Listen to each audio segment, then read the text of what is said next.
Hello? Hello?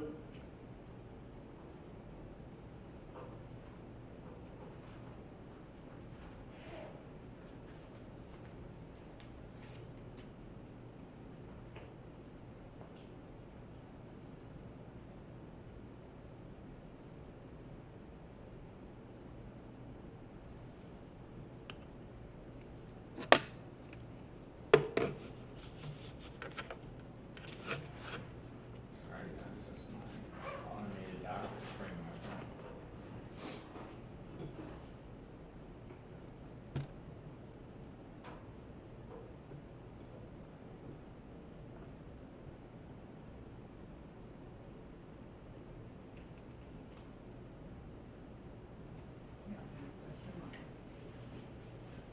Yeah, I had this number from Troy kept calling me, and I was like, why does this number keep calling me? And then it was like, it's my doctor. The robot doctor? Yeah, the robot doctor. Uh-huh. We just confirming your appointment. Yeah, I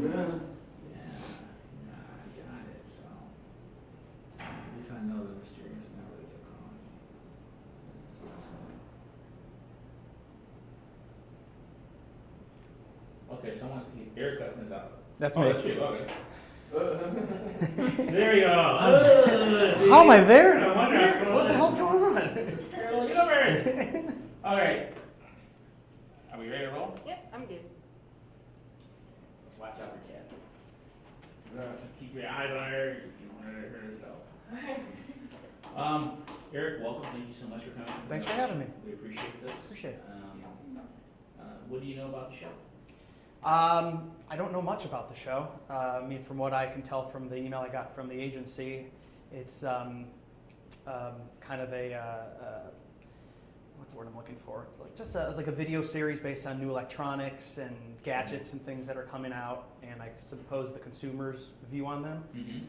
Yeah, it's called Talk Nerdy TV, and it's a 22-minute show which we have pitched to PBS, and the show deals with new trends in technology. Cool. So we cover from automotive to health and fitness to medical to green technology, as well as the everyday, electronic devices that you use in everyday application. The one difference is that we are looking, our show is going to be, instead of as a traditional newsy format, our show is going to have news, entertainment, be informative, but also we're looking for humor. Good. Because we think that's the key to make people really be attentive. Kind of man on the street type of feel? Yes, kind of man on the street. Our influences, the Colbert Show, Attack of the Show. I mean, that's what we're looking at. And so we want it to be fun. Cool. We've got two hosts. You're auditioning for the male role, and then there's a female co-host. So I have no chance at the female co-host is what you're saying? It's a possibility. Okay. No, we don't discriminate. Okay. But so that's the show in a nutshell for what we're doing. So we're going to be shooting the pilot, which we're going to have as a teaser reel. Cool. Do you have any other questions about that? Because I'd love to hear more about yourself. No, I don't really have any more questions. So tell me about yourself. Been back in the Detroit area for 5 years now. Okay. I was in New York and on the road for many, many years. And I have two beautiful daughters.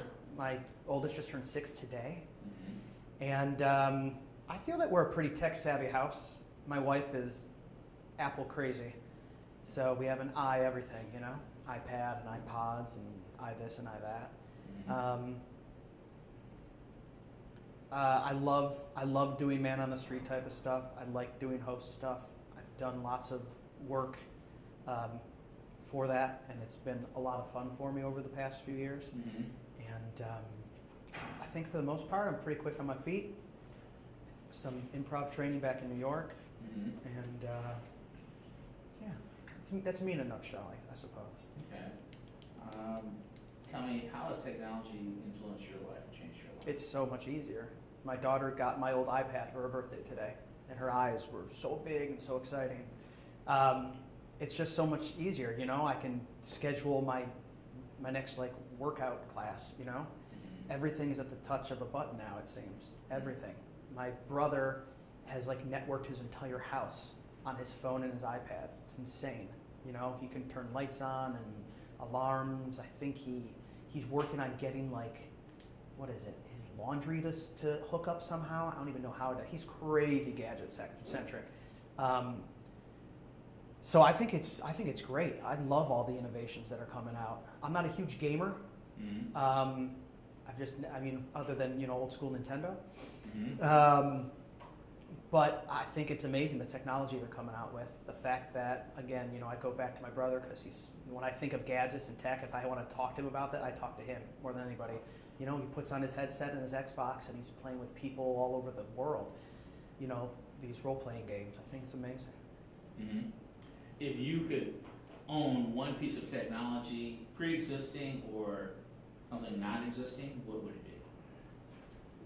Pre-existing or not necessarily out quite yet. You know what I'd love to own? I'd love to find a way to do it, though I think it would be really expensive. I would love to hardwire my home with speakers. I know that you can do that with like Sonos now, like a wireless system, but I kind of like having that wired speakers in every room with the iPod, or the iPod docks in certain rooms. I would love that. I think that's super cool, just to have music streaming anywhere you want. Like I do a lot of cooking at home, and I'll put on my phone all the time. I'll listen to Sirius, or I'll put on some podcasts or something, and but it's just my phone lying on the counter. How cool would it be just to have just speakers, right on the right side of the oven or something like that? That would be nice. Yeah. It says you had 23 years of rock experience. Yeah. Were you in a band? I was in a band for many, many years.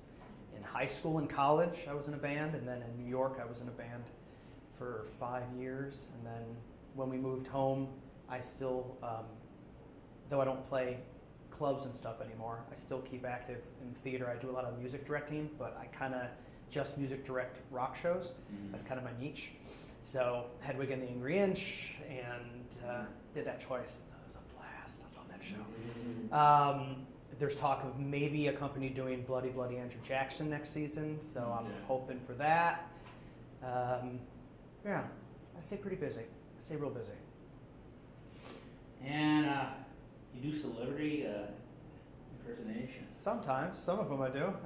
I've been in Forbidden Broadway for 15, 20 years. Forbidden Broadway is an off-Broadway show that spoofs and satires musicals. So I have to do a lot of impersonations of voices as far as like them singing. But over the years I've picked up some, regular celebrities as well. Yeah. Do you have one you want to do for us? I was curious. Can I read some copy and do it? Absolutely.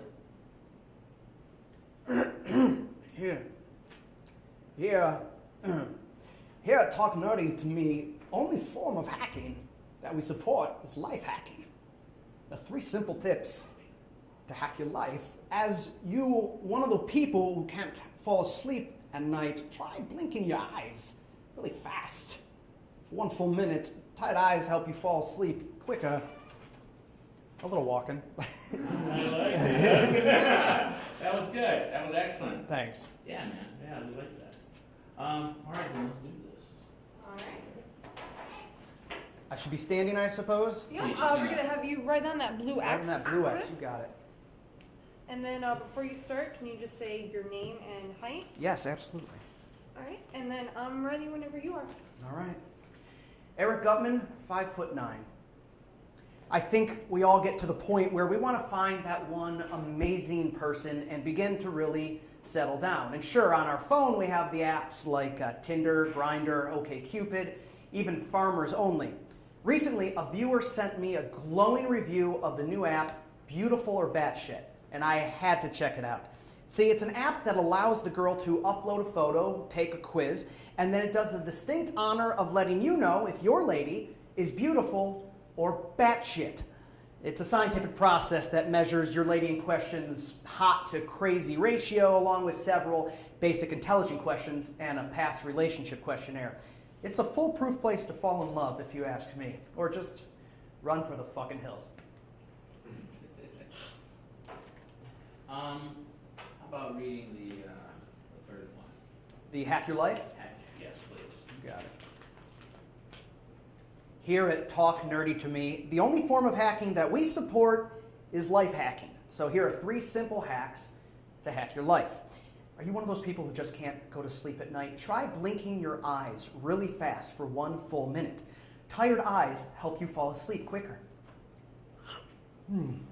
Now, if you ever get kidnapped and they tie your wrists together and put tape over your mouth, you just lick the tape until it falls off. And finally, girls, spoiler here, baby, but did you know that you could use your hair conditioner to shave your legs? It's a lot cheaper than using shaving cream, and it leaves those gams super smooth. All right, good. One last thing. Yeah. You know any jokes? Do I know any jokes? Yeah. I know some really bad jokes. We'll hear it. Whatever you do, a joke or a story, whatever, a joke or a humorous anecdote, you tell. You pick. Okay, I have a really bad one. Shoot. Sure. To camera? Yes. What's the difference between Neil Armstrong and Michael Jackson? Well, Neil Armstrong was the first man to walk on the moon. Michael Jackson likes to fuck little boys in the ass.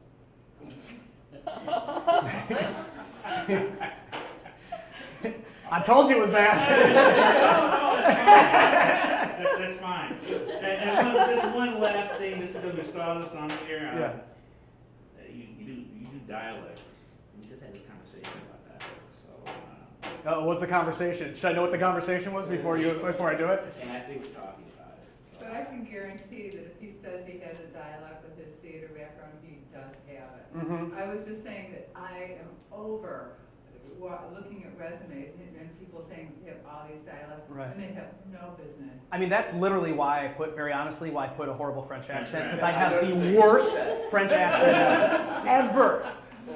Like, not getting cast in a show because I can't master a French accent. It sounds like a Monty Python sketch. That's how I learned my French accent, because it's so bad. Which dialect do you like best? I have a real, just because of my Jersey boys, I have real good New York, Jersey type of dialect. I think I do a pretty darn good British. I do a pretty solid Scottish. Things like that. All right. You know what? Can we just hear the dialect a little bit? Sure. Can I read the Cars one? Yeah. Okay. Any specific one? You pick. I pick. Prices. Maybe I'll switch them around a little bit. Absolutely. Okay. Things are just wrapping up here at the auto show as usual. The city of Detroit seen a massive collection of car enthusiasts from around the world. Attendance for the auto show opening weekend was 215,386 visitors, surpassing last year's number by nearly 7,000 people. The show drew long lines to see 55 product premieres and 750 plus vehicles. The highlight of this year's auto show happened to be a live simulator where the driver was able to get into the module, experience firsthand the first car that was designed, built, and distributed by robots. Do yourself a favor, check out the Sky Mall. No need for you. Only here for the next 2 days. Fried, right? Great, Eric. Eric, we're doing callbacks next Saturday. Are you available? No, I'm in New York next Saturday.